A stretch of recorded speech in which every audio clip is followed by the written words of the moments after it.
blockchain teknologinya ataupun juga si DAO base-nya ini sebenarnya sama dengan koperasi. Oh, Gitu. oke. Jadi koperasi adalah blockchain versi non teknologi.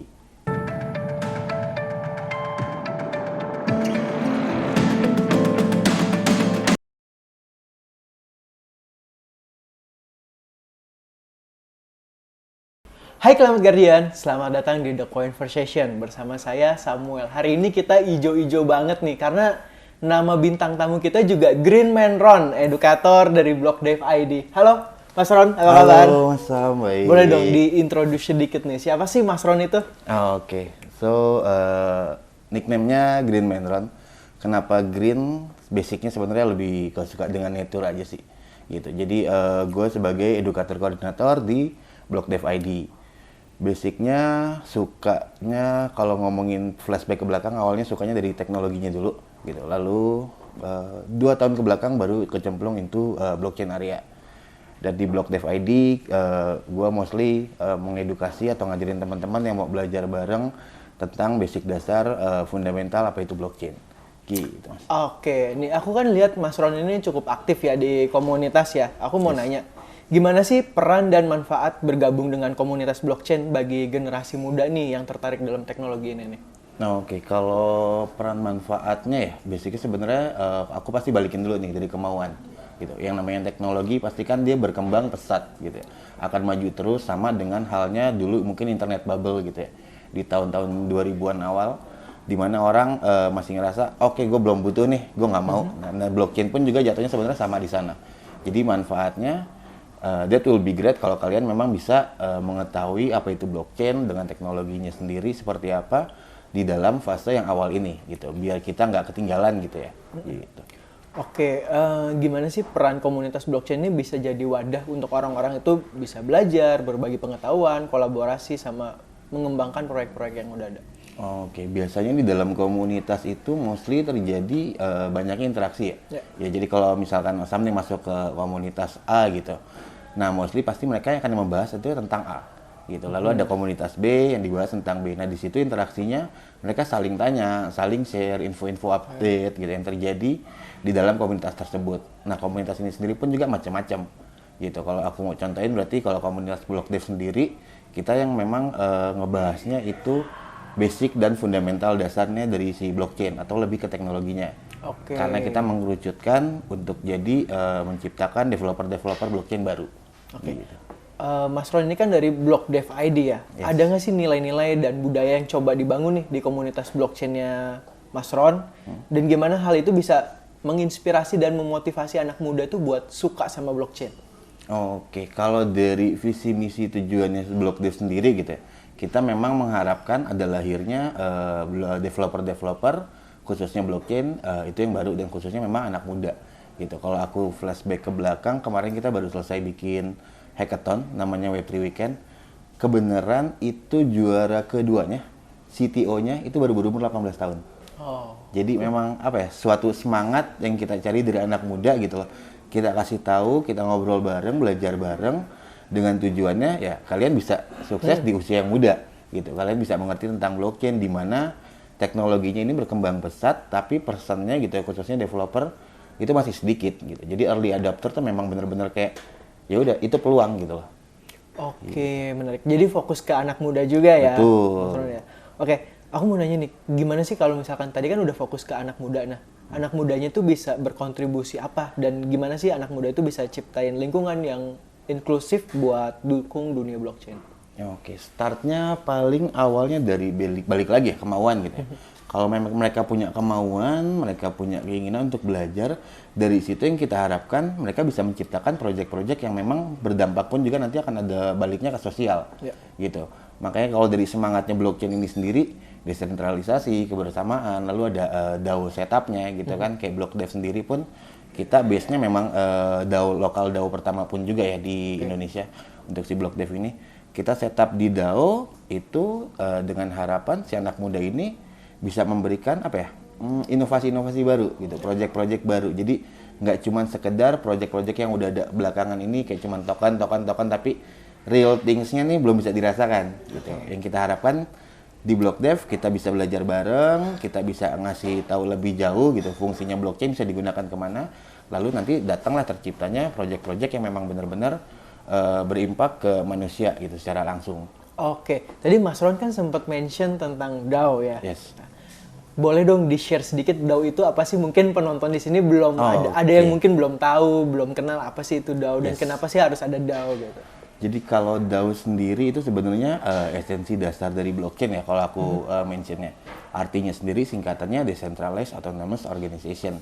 Simpelnya atau bahasa seamlessnya yang biasa aku infoin ke teman-teman, blockchain teknologinya ataupun juga si DAO base-nya ini sebenarnya sama dengan koperasi.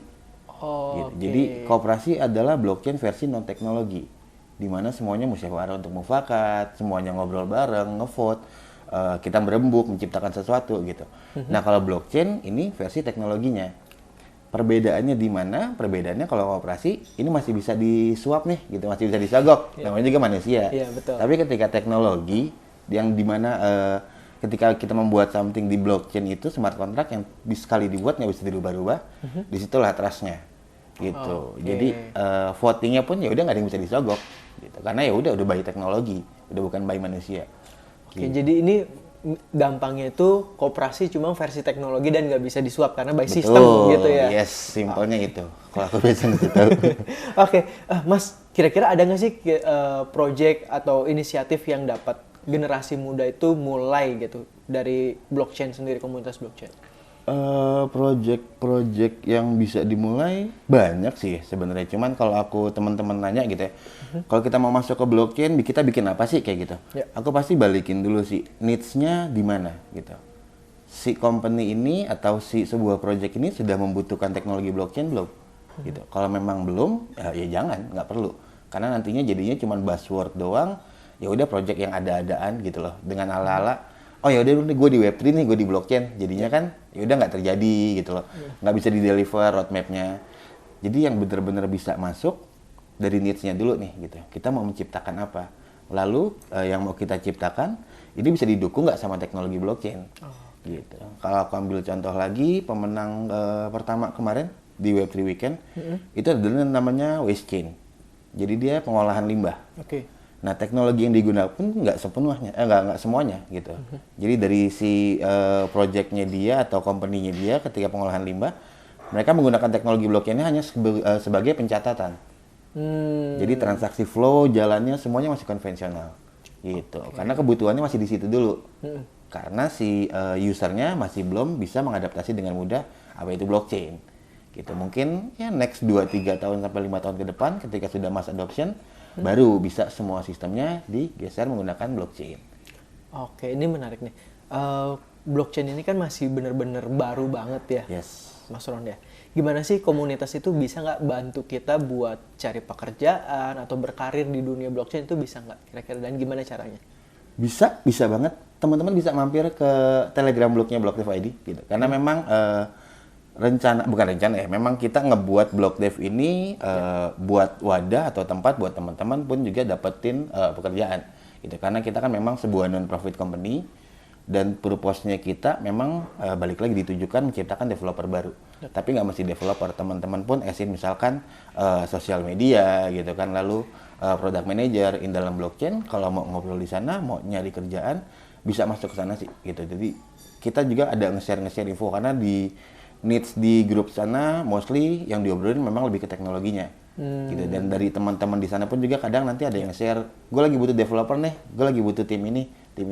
Nah di situ sih gitu. Oke, nah selama Mas Ron ngembangin komunitas blockchain nih, ada nggak sih tantangannya dan gimana cara tackle tantangan itu? Tantangan banyak sih sebenarnya, bukan ada dan pasti akan selalu ada. Dan pasti akan selalu ada. Kalau cara tackle-nya, aku as in foundernya Blockdev kan Pak William nih, Pak William Sutanto dari CTO-nya Indodax juga.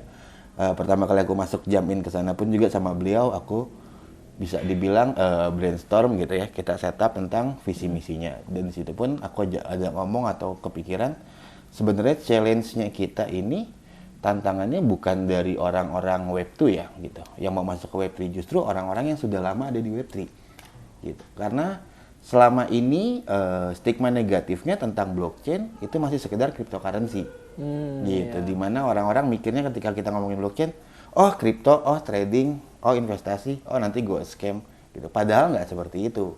Ya, padahal teknologinya jauh lebih luar biasa dan berguna untuk digunakan. Nah, challenge-nya di situ. Jadi challenge-nya gimana biar teman-teman yang sudah lama bergelut di dunia blockchain ini untuk start juga bareng-bareng, ayo kita ngedukasinya yang bener nih, gitu loh. Nggak cuma trading doang, nggak cuma ngajak beli token ini, token itu, gitu. Tapi bener-bener ngasih tahu basic fundamentalnya seperti apa loh, gitu. Use case-nya, utility-nya, dan itu bener-bener yang memang sudah ada, nggak cuma ada di roadmap atau white paper doang, gitu sih. Oke. Mas, biasanya kan kalau di Web2 itu komunitas suka saling berkolaborasi nih. Yes. Kalau di Web3 ada nggak sih yang kayak gitu juga, dan kira-kira bentuk kolaborasinya seperti apa dan ngasilin dampaknya tuh seperti apa? Paling mudah kolaborasi seperti apa? Seperti kita sekarang ini. Ini bentuk kolaborasi dalam Web3. I mean, ya udah, aku diundang sama Roxy gitu kan. Next pun nanti juga Roxy bisa diundang sama kami dan segala macamnya. Bentuk kolaborasinya kita memang setup dari purpose need-nya untuk mass adoption tentang teknologi blockchain, gitu. Dengan banyaknya kita berkolaborasi antara komunitas satu dengan yang lain, project satu dengan yang lain, orang kan harapannya semakin banyak nih, gitu loh.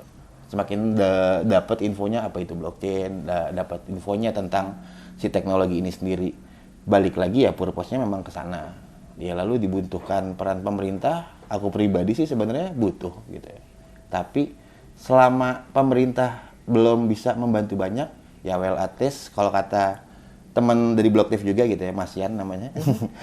At least pemerintah jangan mengganggu lah gitu. Biar kita bisa berjalan dengan baik, memberikan edukasi dengan baik dan benar. Oke, ini menarik nih.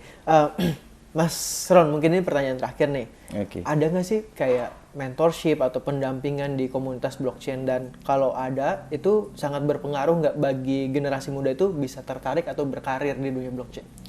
Ada di luar dari Blockdev sendiri, itu banyak sebenarnya Mas. Jadi dunia blockchain ini mostly mereka aktifnya adanya di Twitter dan di Discord. Oke, cuman isunya kan kalau Indonesia, Twitter dan Discord jarang digunakan nih sama mereka. Mereka mostly lebih aktifnya mungkin lebih ke Instagram, Facebook dan lain-lain.